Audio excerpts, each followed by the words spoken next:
போன வருஷம் செப்டம்பர் 22ஆம் தேதி அன்னைக்கு நம்மளுடைய முன்னாள் முதலமைச்சர் ஜெயலலிதா அவர்களுக்கு திடீர்னு உடம்பு சரியில்லாம போயிடுச்சு அப்படிங்கிற ஒரு காரணத்துக்காக அப்போலோ ஹாஸ்பிட்டல்ல கொண்டு போய் சேர்த்தாங்க. 23ஆம் தேதி அன்னைக்கு காலையில அப்போலோ ஹாஸ்பிட்டல் சைட்ல இருந்து ஒரு அறிக்கை வெளியாச்சு.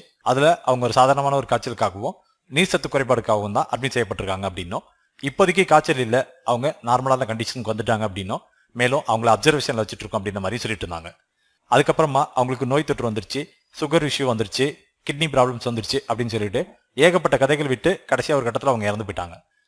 அவங்க இறந்துட்டதுக்கு அப்புறமா அவங்களுடைய மரணத்துல ஏகப்பட்ட மர்மங்கள் இருக்கு அப்படின்னு சொல்லி பலராலும் கேள்வி எழுப்பப்பட்டிருக்கக்கூடிய இந்த சுச்சுவேஷன்ல நேத்திக்கு அப்போலோ ஹாஸ்பிட்டலும் எய்ம்ஸ் ஹாஸ்பிட்டலும் சேர்ந்து ஒரு அறிக்கையை வெளியிட்டிருக்காங்க.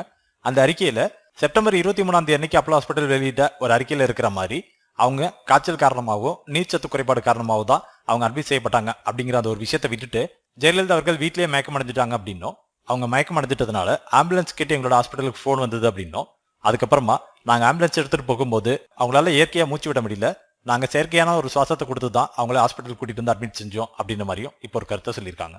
இப்படி பல கருத்துக்களை மாத்தி மாத்தி சொல்லிட்டு இருக்கக்கூடிய அப்போலோ ஹாஸ்பிட்டல் அவங்களா போய் சொல்றாங்களா அல்லது அவங்கள யாராவது மிரட்டி போய் சொல்ல வைக்கிறாங்களா அப்படிங்கிறது இப்போ ஒரு மிகப்பெரிய ஒரு கேள்வி. ஆனா இதுல யார் மாட்டுறாங்களோ மாட்டலையோ, அன்னைக்கும் அப்போலோ ஹாஸ்பிட்டல் லீகலா ஒரு ரிட்டர்ன் டாக்குமெண்ட் கொடுத்து மாட்டிருக்காங்க. இன்னைக்கும் அப்போலோ ஹாஸ்பிட்டல் மற்றும் எய்ம்ஸ் ஹாஸ்பிட்டல் ரெண்டு பேரும் சேர்ந்து லீகலா ஒரு ரிட்டர்ன் டாக்குமெண்ட் கொடுத்து மாட்டிருக்காங்க. இது எல்லாத்துக்கும் மறைமுக பின்னணி அப்படிங்கிறது கண்டிப்பா சசிகலா தான் அப்படின்னு எல்லாராலையுமே பேசப்பட்டு இருக்கிறது நமக்கு தெரியும்.